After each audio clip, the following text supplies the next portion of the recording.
ہمارے یہاں شب برات سال میں ایک بار آتی ہے تو بھی لوگ پوری رات عبادت نہیں کرتے۔ وہ کیا دور تھا کہ مسلمانوں کی ہر رات شب برات ہوا کرتی تھی، اس اعتبار سے کہ وہ ہر رات عبادت کرتے تھے۔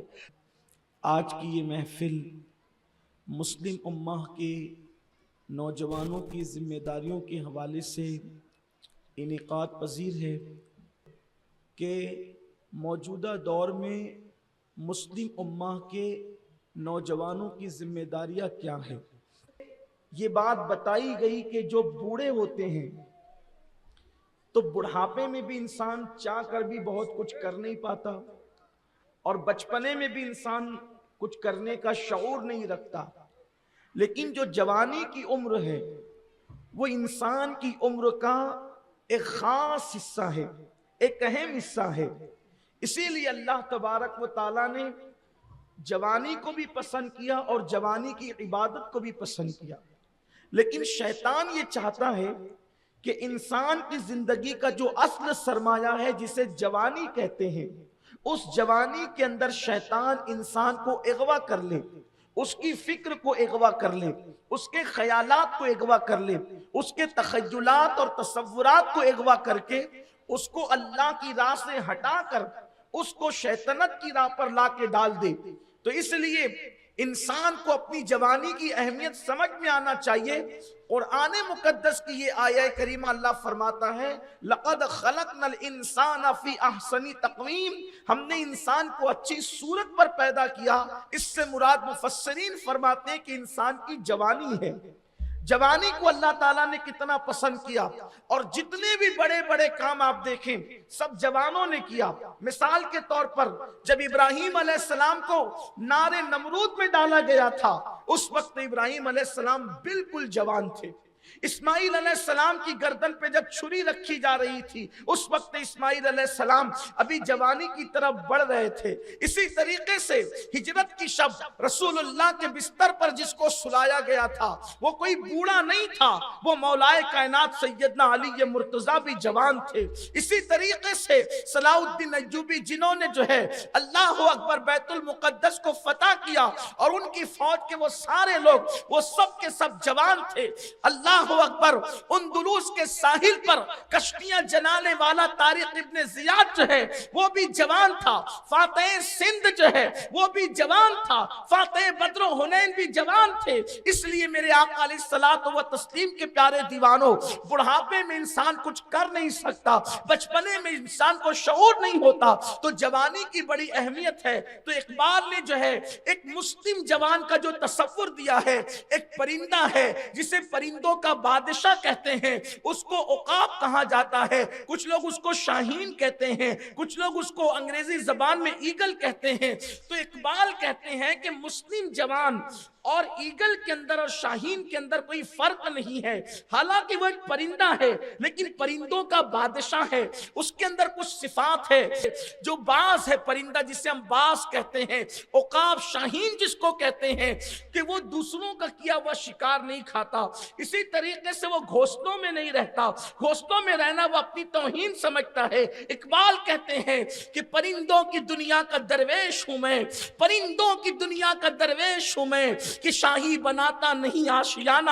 اللہ اکبر۔ اسی طریقے سے جو ہے جو عقاب کی خصوصیت یہ ہوتی ہے کہ عقاب جو ہے وہ موسم سے کبھی گھبراتا نہیں، بدلتے ہوئے موسموں سے کبھی مت گھبرانا، کبھی غموں کے موسم آتے ہیں، کبھی خوشیوں کے موسم آتے ہیں، کبھی آرام کے موسم آتے ہیں، کبھی تکلیفوں کے موسم آتے ہیں، ان موسموں سے گھبرانے کی ضرورت نہیں ہے۔ مسلمان کا توکل اللہ پر رہنا چاہیے۔ یہ کل چند چیزیں پیش کی گئی تھی، لیکن آج اس سے لگ کر کے ایک اور بات بتانا چاہتا ہوں۔ عقاب کی خصوصیت اور بھی ہے، شاہین کی خصوصیت اور بھی ہے کہ وہ سارے پرندوں میں سب سے اونچا اڑتا ہے۔ اقبال اپنی قوم کے جوانوں کو پیغام دینا چاہتے ہیں کہ چھوٹی چیز پر کبھی اکتفا مت کرنا، چھوٹی چیز پر کبھی جو ہے وہ ٹھہر مت جانا، بلکہ تمہارا ہدف جو ہے وہ بہت بڑا ہونا چاہیے، تمہارے منصوبے بڑے ہونے چاہیے۔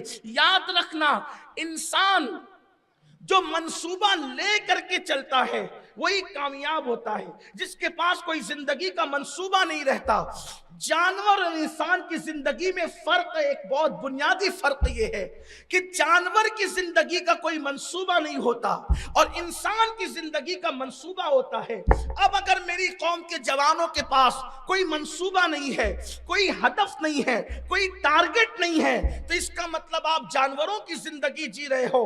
एक मुतय्यन करो अपनी जिंदगी का मकसद, आपको बनना क्या है, आपको करना क्या है। मैं कहता हूं नहीं, दीन के अंदर, मजहब के अंदर आप बहुत मर्तबे वाले नहीं बन सकते, न बनो, लेकिन कम से कम दुनिया में तो कोई मर्तबा हासिल कर लो, कम से कम दुनिया ही के अंदर कोई तरक्की कर लो। लेकिन आज मुस्लिम जवानों का कोई टारगेट नहीं, कोई हदफ नहीं। दिन भर 8 घंटा ड्यूटी करेंगे और उसके बाद जो वक्त मिलेगा वो होटलों पर आकर के जाय करेंगे, दोस्तों के अंदर जाय करेंगे, पार्कों में जाय करेंगे, खेल कूद में जाय करेंगे। ये वक्त बहुत कीमती सरमाया है, इसका सही इस्तेमाल करो।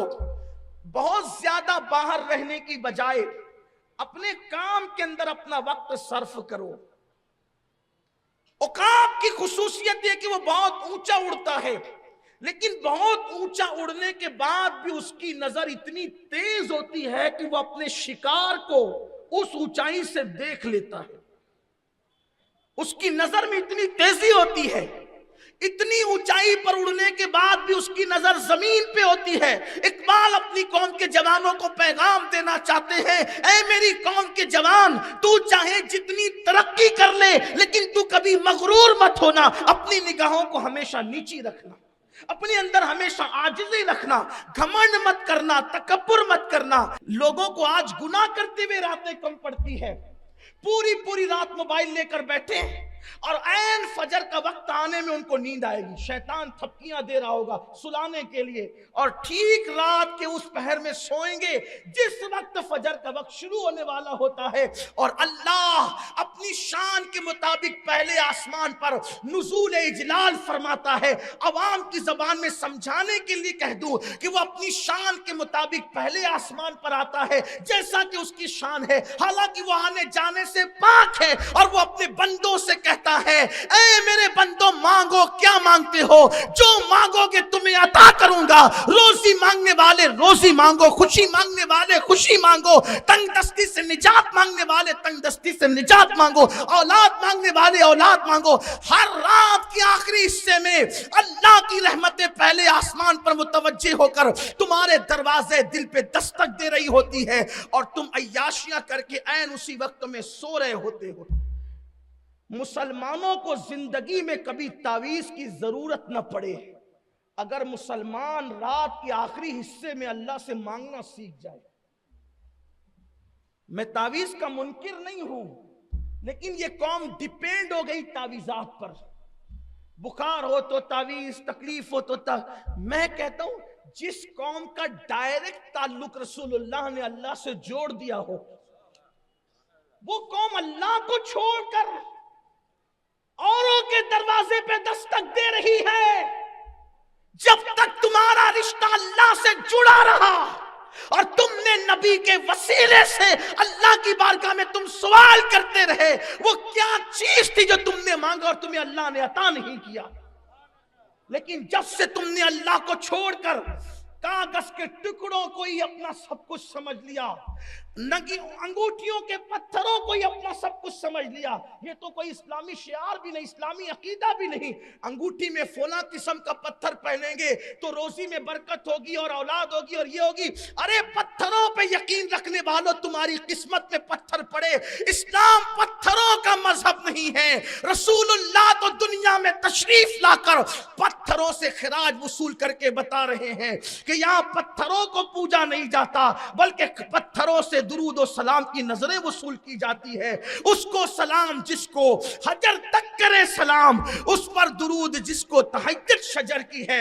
अल्लाह अकबर। तो मैं अर्ज ये कर रहा था, हजरत मखदूम अशरफ जहांगीर समनानी फरमाते हैं, रात के आखिरी हिस्से में जाकर मुझे अल्लाह से जो नेमतें मिली है वो किसी फिल इबादत से मुझे नेमत नहीं मिली। मुसलमानों, अगर तुम्हें औलाद नहीं है तो रात के आखिरी हिस्से में तुम गिड़गिड़ा कर देखो और नबी के वसीले से अल्लाह की बारगाह में मांग करके देखो। अगर तुम्हारी रोजी में तंगी है, तुम रात के आखिरी हिस्से में अल्लाह की बारगाह में गिड़गिड़ा के देखो और नबी के वसीले से मांग करके देखो, फिर देखना रहमतों की कैसी छमाछम फुहार बरसती है। अगर तुम बेजा मुकद्दमात में फंसे हो तो रात के आखिरी हिस्से में गिड़गिड़ा के देखो। अल्लाह अकबर, वो अल्लाह फरमाता है, अल्लाह अकबर, रब फरमाता है कुरान मुकद्दस में, वो कौन है जो मुस्तरिब लोगों की फरियाद को सुनता है अल्लाह के सिवा, यानी अल्लाह के सिवा मुस्तरिब की फरियाद को कोई नहीं सुनता।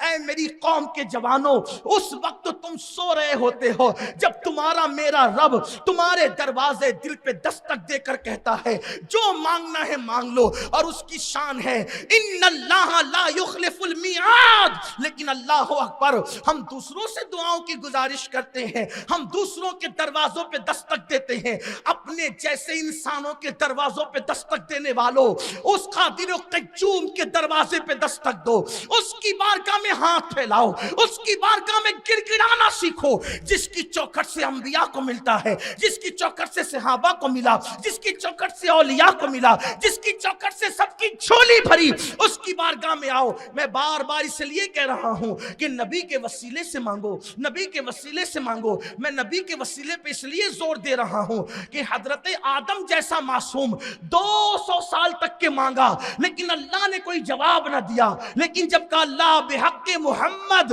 अल्लाह मोहम्मद के वसीले से मेरी फरियाद को सुन ले, तो अल्लाह ने फौरन जवाब दिया। पता चला किससे कितने ही नाराज होते हैं, लेकिन जब महबूब का नाम उसकी जबान पे आता है तो फौरन जवाब दे करके बताते हैं कि फिर तुम्हारी खताओं को नहीं देखते, यार के सदके तुम्हारी फरियाद को सुन लिया करते हैं। इसीलिए जब भी मांगो अपने नबी के वसीले से मांगो। आपको हैरत होगी, आपको जब आदम ने अल्लाह के नबी का सज्जदुल अंबिया का नाम लिया तो अल्लाह ने कहा तुम्हें कैसे पता चला कि मोहम्मद मेरे महबूब है? तो अर्ज किया कि जब तूने मेरे अंदर रूह डाली थी तो मैंने अर्श के ऊपर तेरे नाम के साथ उसी मोहम्मद का नाम लिखा देखा। मैं समझ गया कि जिसका नाम तूने अपने नाम के साथ लिखा है सबसे ज्यादा वो तुझे महबूब है। तो इरशाद हुआ आदम, उनका वास्ता देकर तूने सिर्फ अपने लिए मांगा। आदम अगर उनके वास्ते से पूरी कायनात अपनी औलाद के लिए मांग लेता तो मैं सबको भी अता कर देता। रात की आखिरी पहर में गिड़गिड़ाओ अल्लाह की बारगाह में, बार अकबर। इसीलिए मैंने अभी एक बात जो कही ना कि औकाब की मादा उसके होने वाले नर का कैसा इम्तिहान लेती है, गोया कि वो बालों पर नहीं देखती बल्कि क्वालिटी देखती है। और आज सबकी नजर किस पर है? सफेद चमड़ी की तरफ। कोई दामाद ढूंढ रहा है वो भी गोरी चमड़ी वाला, और कोई बहू ढूंढ रहा है वो भी गोरी चमड़ी वाली। याद रखना, खूबसूरत मां खूबसूरत बेटे को जन्म दे ये जरूरी नहीं। खूबसूरत मां खूबसूरत बेटे को जन्म दे ये जरूरी नहीं है, लेकिन नेक और पाक दामन मां हमेशा नेक औलाद को जन्म देती है।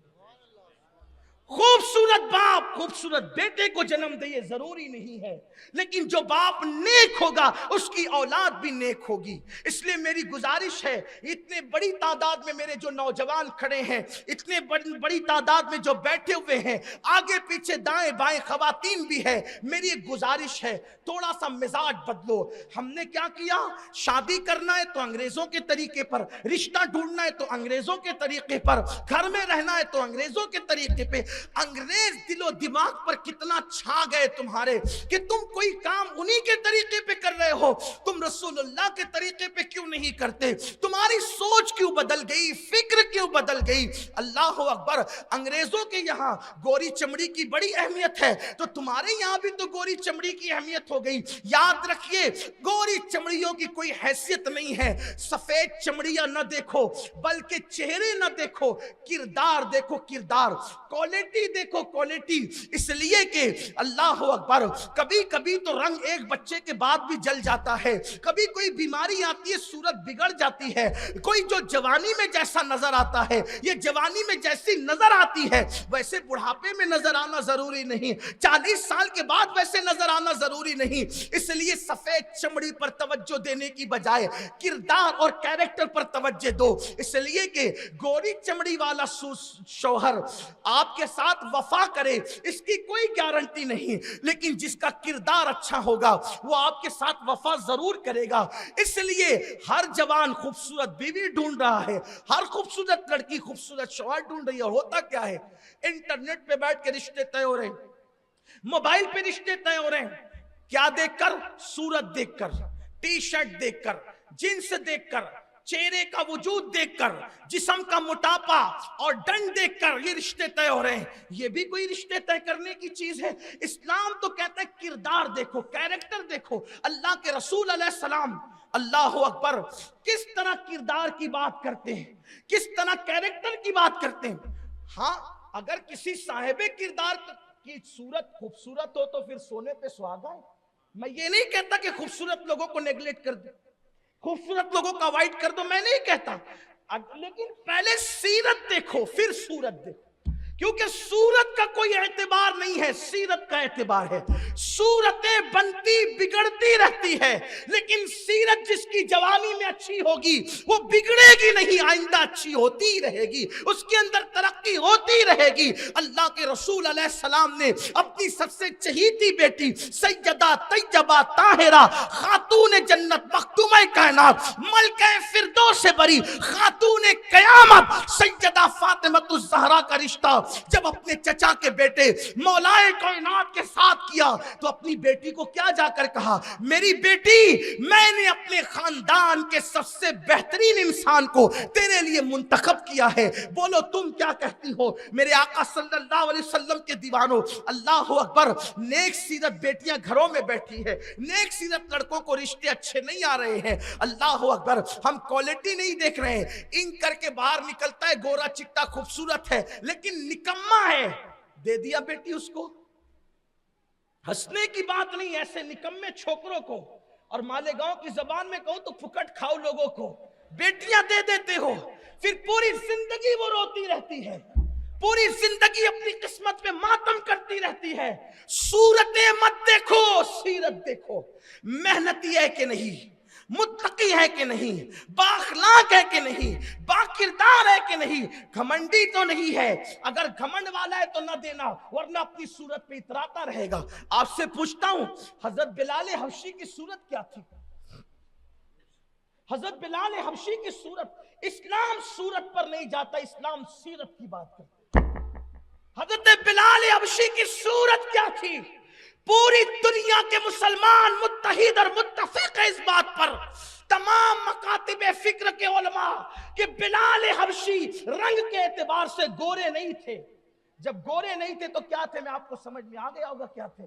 लेकिन चूंकि हम किसी सहाबी को काला नहीं कह सकते, क्योंकि हमारे मसलक ने या मजहब ने हमें अदब सिखाया।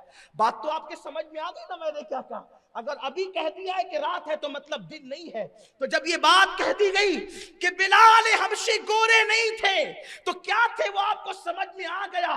मगर बिलाल का रंग जो है वो पक्का था, मगर बिलाल के किरदार का हाल ये था कि वो जमीन पे चलते हैं और उनके कदमों की आहट जन्नत में रसूलुल्लाह को सुनाई देती।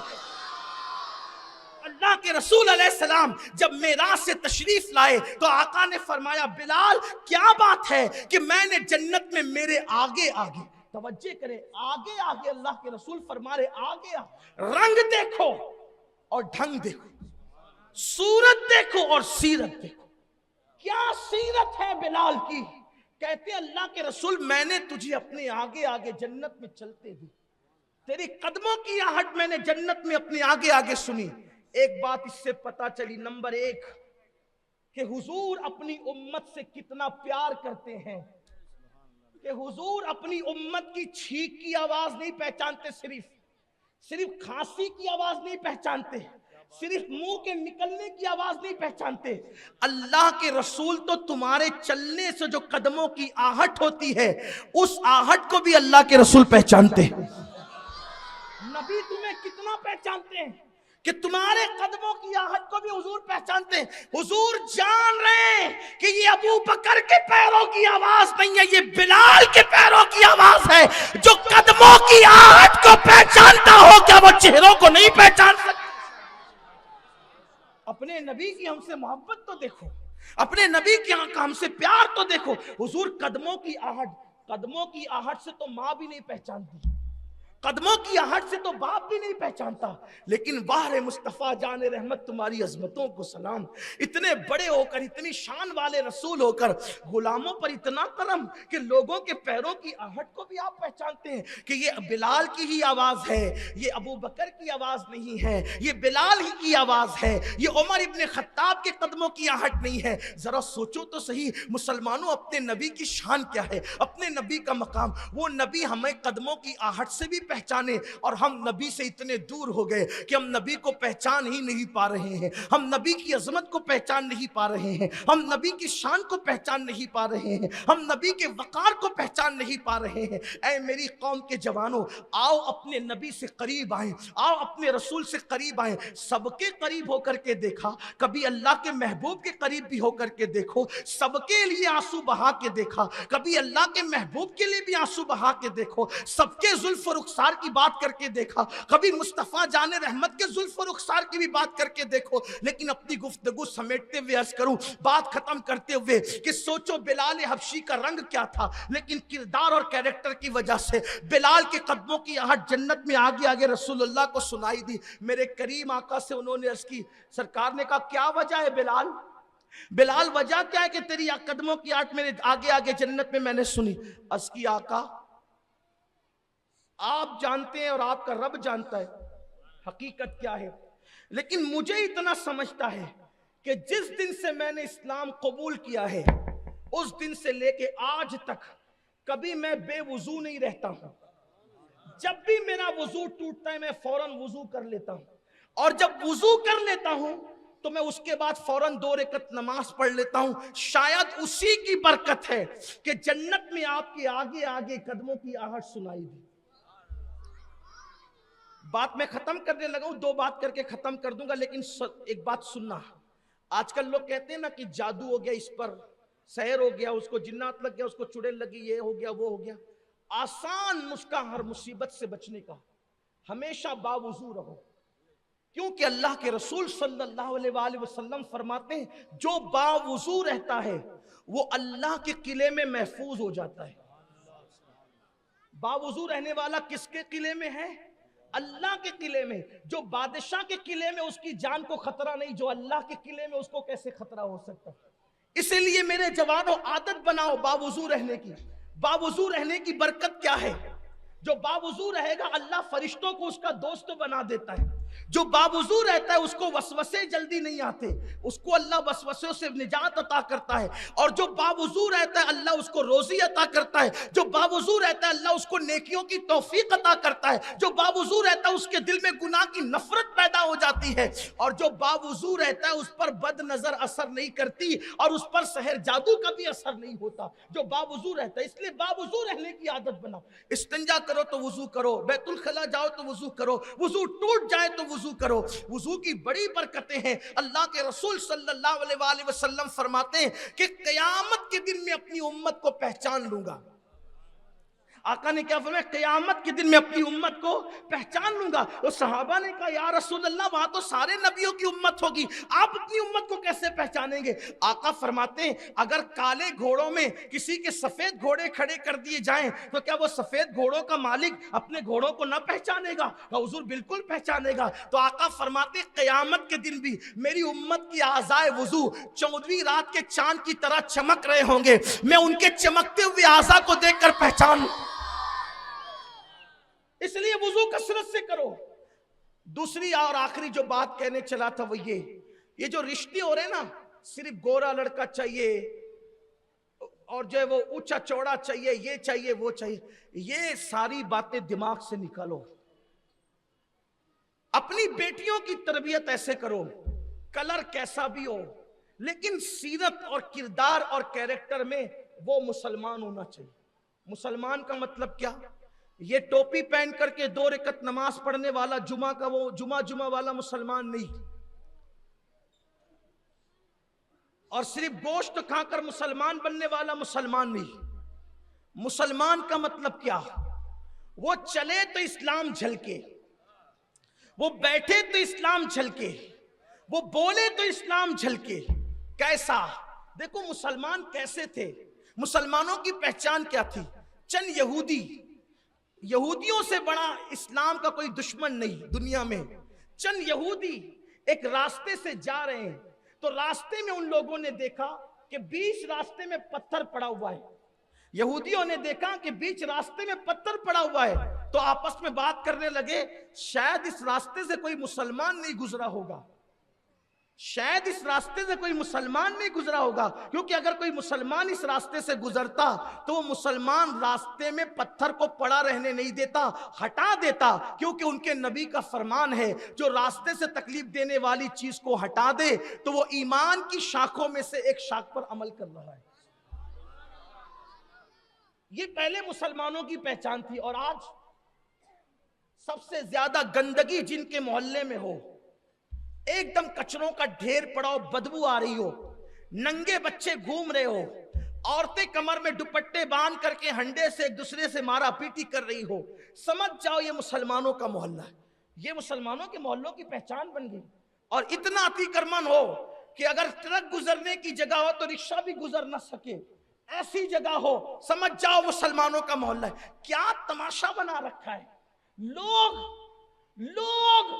مسلمانوں کے محلے دیکھ کر مسلمان ہوتے تھے، اور آج اگر کوئی مسلمان ہونا چاہتا ہو اور مسلمان کو دیکھ لے تو اس کا ارادہ بدل جائے کہ بھئی مجھے نہیں ہونا ہے۔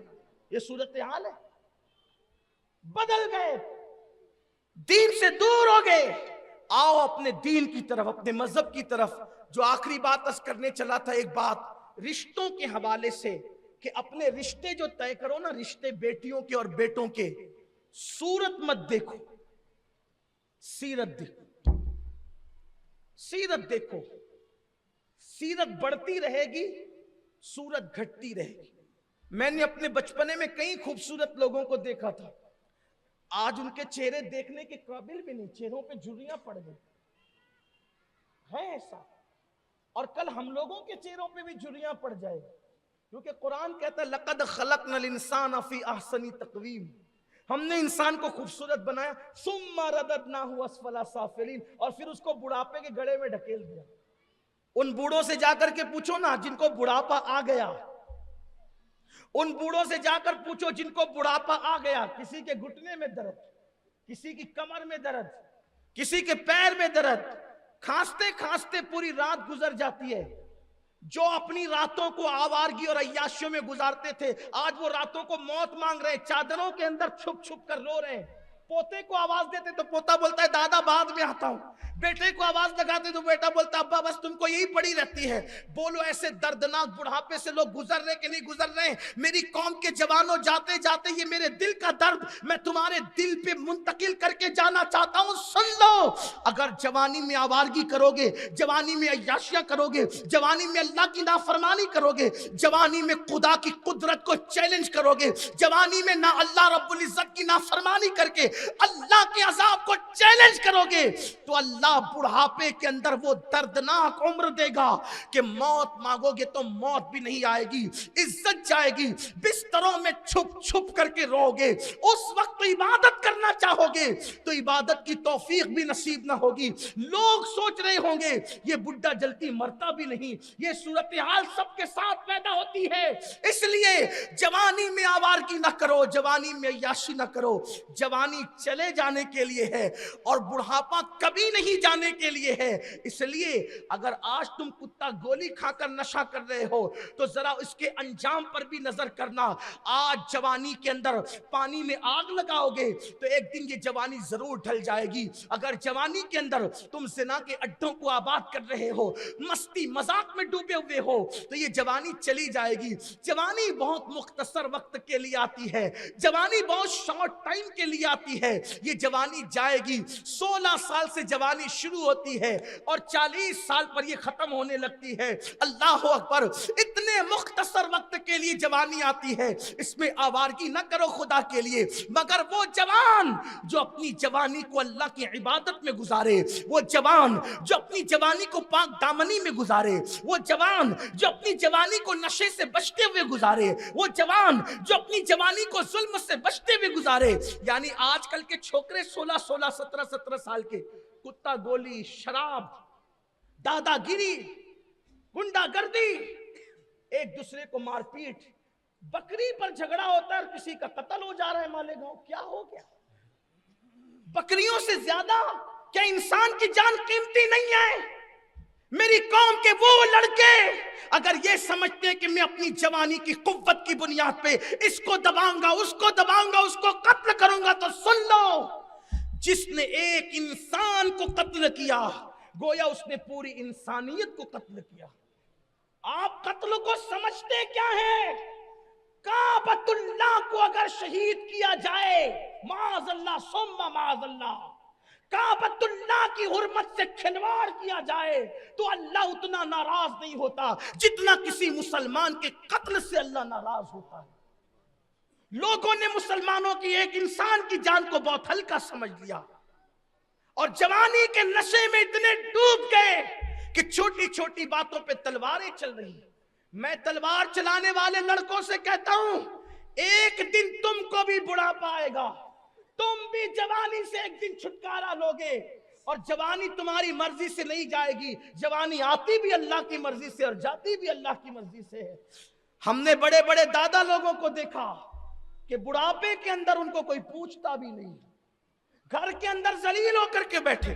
मैंने देखा ऐसे लोगों से मेरी मुलाकात हुई, मेरा हाथ पकड़कर नाम ले सकता था, लेकिन गीबत करने नहीं बेटा, आपकी इस्लाह करने बैठा हूं। नाम लूंगा तो गीबत होगी। मैं किसी मुसलमान की इज्जत से खिलवाड़ करने नहीं आया, इस्लाह माशरा के नाम पे मैं किसी की इज्जत उछालने नहीं आया। मुझे तो आपको नसीहत करना है सिर्फ। एक बहुत बड़े हमारे शहर के दादा, बुढ़ापे में जब वो बीमार थे, मैं उनसे मिलने गया। मेरे साथ मेरे एक साथी और भी थे। दाढ़ी सफेद हो गई थी, चलने की ताकत नहीं थी, शराब पी करके सारी दौलत को खत्म कर दिया था। बच्चे लूम चलाते हैं, बाहर खाट पे पड़े हुए थे। मैं गया, मेरा हाथ पकड़ के रोने लगे और कहा, इतनी दुआ कर दो कि अल्लाह मुझे माफ कर दे। मैं देर तक के उनके हाथ पकड़कर दुआ करता रहा कि अल्लाह इनकी मगफिरत करे, अल्लाह इनको माफ करे। क्यों? इसलिए कि हम गुनाहों से नफरत करने वाले लोग हैं, गुनहगार से नफरत करने वाले नहीं। वो अगरचे गुनहगार था लेकिन था मेरे अल्लाह का बंदा, था मेरे नबी का उम्मती। मुझे क्या हक था कि मैं उससे नफरत करता? अगर डॉक्टर मरीज से नफरत करने लगे तो फिर इलाज किसका करेगा? डॉक्टर ने तो मरीजों से नफरत नहीं करना, मोहब्बत करनी है। तो हम लोगों को भी चाहिए कि हम गुनाह से नफरत करते हैं, गुनहगार से नफरत नहीं करते। हमें शराब से नफरत है, शराबी से नफरत नहीं। हमें चोरी से नफरत है, चोर से नफरत नहीं। हमें जिना से नफरत है, जानी से नहीं। हम उसको बचाना चाहते हैं, समाज में नई जिंदगी देना चाहते हैं, उसको समाज में खड़ा करना चाहते हैं। हम तो ये कहते हैं कि लोगों के धंधे गाहकों से चलते हैं और उलमा की जो नशिस्तें सजी हुई है वो गुनहगारों की वजह से। अगर गुनहगार मुकम्मल नेक हो जाएं तो हम नसीहत की महफिल किसके पास जाकर के सजाएंगे? अम्र बिल मारूफ और नहीं अनिल मुनकर का फलसफा किसके सामने पेश करेंगे? तो मैं दोनों हाथ पकड़ करके उनके लिए दुआ करता रहा और मैं कहता रहा कि बाबा आप भी मेरे लिए दुआ करें। फिर उन्होंने एक जुमला रोते हुए कहा, बेटा, उन्होंने मुझे कहा, बेटा अगर हो सके तो कोई हॉस्पिटल कायम कर ले, इसलिए कि आज मेरे पास इलाज को पैसे नहीं है तो मुझे ट्रीटमेंट सही तौर पे मिल नहीं पा रहा। انہوں نے یہ کہا اللہ گواہ ہے، ہو سکے تو کوئی میڈیکل کھول لے تاکہ غریبوں کو صحیح طور پہ تو دوا پہنچا سکے، اس لیے کہ میرا بچپنا ان کے سامنے گزرا تھا، انہوں نے یہ بات کہی، میں نے ان کا ہاتھ پکڑتے ہوئے اللہ کی بارگاہ میں آنکھ بند کر کے اسی وقت عہد کیا کہ انشاءاللہ ان کی زندگی میں یہ کام کر دیں گے، لیکن زمین خریدی تو اتنا وقت چلا گیا کہ ان کی زندگی میں تو وہ کام نہیں ہوا اور بالآخر ان کا انتقال ہوا، لیکن ان کے اوپر اللہ رحم کرے کہ ان کو احساس تھا گناہوں کا، اللہ نے رمضان المبارک میں ان کو موت عطا فرمائی، اور شاید جمعہ کا دن تھا ان کو موت آئی، اس کا مطلب یہ تھا کہ وہ بندہ گیا تو جنتی ہو کر گیا کیونکہ آخری میں توبہ کر لی، لیکن تھی بڑی دردناک بات۔ اگر تم لوگوں سے عبرت حاصل نہیں کرو گے میری قوم کے جوانوں تو تمہاری زندگی عبرت بن جائے گی۔ جوانی میں تو جو چاہے کر لو، لیکن بڑھاپا تمہیں بھی آنا ہے ہمیں بھی، اگر جوانی نیک بن کر کے گزارو گے انشاءاللہ بڑھاپا قابل رشک ہوگا۔ ہر بوڑھا ذلیل نہیں ہوتا، جو جوانی میں نیک عمل کرتے ہیں دنیا بڑھاپے میں بھی ان کو عزت کے ساتھ پکارتی ہے، ان کی عزت گھر میں بھی ہوتی ہے، ان کی عزت باہر بھی ہوتی ہے۔ اس لیے میں اپنے تمام جوانوں سے کہنا چاہتا ہوں، بہت دور چلے گئے اللہ کی بارگاہ سے، بہت دور چلے گئے رسول اللہ کی بارگاہ سے، میری قوم کے جوانوں آؤ، اپنے دین کی طرف آؤ، اپنے مذہب کی طرف آؤ، اپنے گناہوں سے اللہ کی بارگاہ میں توبہ کرو اور سچی توبہ کرو اور اپنی زندگی کو بدل دو، اپنی زندگی میں انقلاب پیدا کر دو اور ایک نیک انسان بن کر کے اپنی زندگی گزارو۔ کبھی یہ مت سوچنا کہ میں تو بہت گناہ کر چکا، میں تو بہت جرائم کر چکا، اب میں کیسے توبہ کروں۔ یاد رکھنا انسان اگر ہزاروں سال گناہ کرے اور ایک مرتبہ اللہ کی بارگاہ میں توبہ کر لے تو اس کا ایک مرتبہ توبہ کرنا اس کے ہزاروں سال کے گناہوں کا کفارہ بن جاتا ہے، اور اللہ اس کو معاف کر دیتا ہے۔ صرف ایک بات پیش کر کے جو میں بات کرنا چاہ رہا تھا، بیچ میں باتیں نکل آئی، وہ بات ختم کروں۔ اگر کوئی انسان اللہ کی طرف پلٹنا چاہے اس کو کچھ کرنے کی ضرورت نہیں ہے، صرف اس کو شرمندہ ہونے کی ضرورت ہے، اس کو توبہ کرنے کی ضرورت ہے، اس کو اللہ کی بارگاہ میں معافی مانگنے کی ضرورت ہے، بس اس کو زیادہ کچھ نہیں کرنا۔ اس لیے کہ میرا اللہ اپنے بندوں سے 70 ماؤں سے زیادہ پیار کرتا ہے۔ اگر کسی کی 70 مائیں وہ بفرض محال ہو نہیں سکتی، تو 70 مائیں مل کر ایک بچے کو کتنا پیار دے گی، اس سے کروڑوں درجہ زیادہ اللہ اپنے بندوں سے پیار کرتا ہے۔ ہم نے سب کے پیار پہ توجہ دی، رب کے پیار پہ توجہ نہیں دی۔ دیکھو کتنا پیار کرتا ہے، کتنا پیار کرتا ہے۔ ایک مرتبہ ایک شخص جس نے 40 سال تک، کتنے سال تک؟ 40 سال تک اللہ کا نام تک نہیں لیا، اتنا غافل تھا اللہ سے کہ اللہ بھی اس نے نہیں کہا، 40 سال تک گناہ ہی کرتا رہا۔ جب اللہ تعالیٰ کسی کو سدھارنا چاہتا ہے نا تو اس کو تھوڑی سی کچھ سزا اس پہ ڈالتا ہے، مصیبت ڈالتا ہے۔ یہ مصیبتیں کبھی کبھی کسی کو سدھارنے کا ذریعہ بن جائے، تکلیفیں کسی کو سدھارنے کا، لیکن میری قوم کا حال یہ کہ کورونا جیسی وبا بھی ہمیں سدھار نہیں سکی۔ یعنی کتنے قوم کے دل سخت ہو گئے، سدھرنے کو کوئی تیار ہی نہیں، کوئی پلٹنے کو تیار نہیں، اللہ ماشاءاللہ۔ تو جلدی جلدی بات مکمل کروں، او نا ہم بھی سچے دل سے توبہ کریں۔ آج تک نماز چھوٹی تھی، توبہ کرو، نمازی بن۔ آج سے پہلے کبھی نشہ کیا تھا، توبہ کرو، نشے سے باز آ جاؤ۔ آج سے پہلے کسی سے پہ ظلم کیا تھا، توبہ کرو، ظلم سے باز آ جاؤ۔ آج سے پہلے چوری کی تھی، توبہ کرو، چوری سے باز آ جاؤ، سارے جرائم سے بچو۔ اللہ ہم سب کو توفیق عطا فرمائے۔ گفتگو کے درمیان اگر کوئی غلطی ہو تو اللہ اپنے حبیب صلی اللہ علیہ وآلہ وسلم کے صدقہ و طفیل معاف فرمائے۔ وما علینا الا البلاغ۔